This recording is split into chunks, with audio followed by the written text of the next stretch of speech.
So as the athlete is getting a little bit better in the pool, as far as their technique in their freestyle stroke, as far as where the feet are placed in the water. So if we notice that the feet are low and the torso or the upper body is very high, they're going to press up. And again, if we have the line of our water,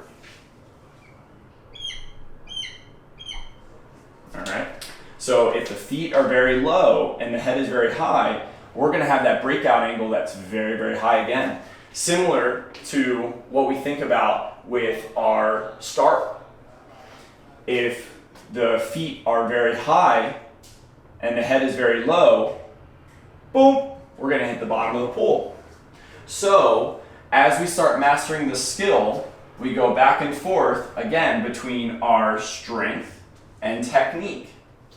So when we start to see a fundamental level of this skill, we get our swimmers, we say, all right, it's time to get you strong, okay? Now that doesn't mean that we're going to start maximal lifting, yeah? Maximal intensity. No, we want to gradually progress. We want to introduce our athletes to loads up to 80%, okay? If we're feeling that they can do that dependent on their technique. Now, the skill increases. We get our athletes to come in, all right? 2 to 3 days a week. We get a little bit stronger. After they get a little prescription of strength, we get back to the pool. That's where the high performance coach has a duty to communicate with the skill coaches. Coach, how do you feel that the strength is starting to affect the athlete? Are they starting to come in with a lot of pain? Are they starting to come in, giving less effort? Are they starting to come in and increasing their skill? All right, when we start hearing, Coach JD, I got off the wall really fast today. My coach said, I have really good form. All right, those are the things that we want to hear. Okay, so just a brief tangent line here. It's all about the process goals, okay? We always think so much about the time. For a novice athlete especially, it's the outcome goals aren't going to come until later in their career. Right now is a good time for process goals. What is the difference between a process goal and an outcome goal? Anybody? Process versus outcome. What do we think? No? A process goal is something that leads to our outcome. Our outcome, we think of gold medal, right? Gold medal, fast time, okay? We want a low time to make sure that we are going to have the best chances of becoming number one, yeah? So in between that competition to competition, if we're just thinking about our time in the stopwatch, yeah, that might be great during our practice.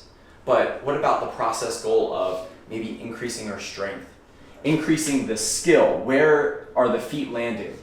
If little Johnny was in the water and we've been seeing the feet drop, he does his flip and he goes too far. We say, that's okay, let's slow it down. Let's make sure those feet and that body land to where they are parallel with the pool floor.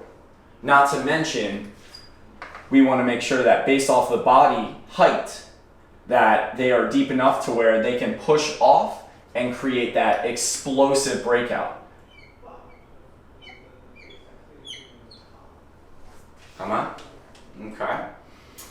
So just kind of relating the skills in our swim stroke to what the high performance coach is geared and eager to improve.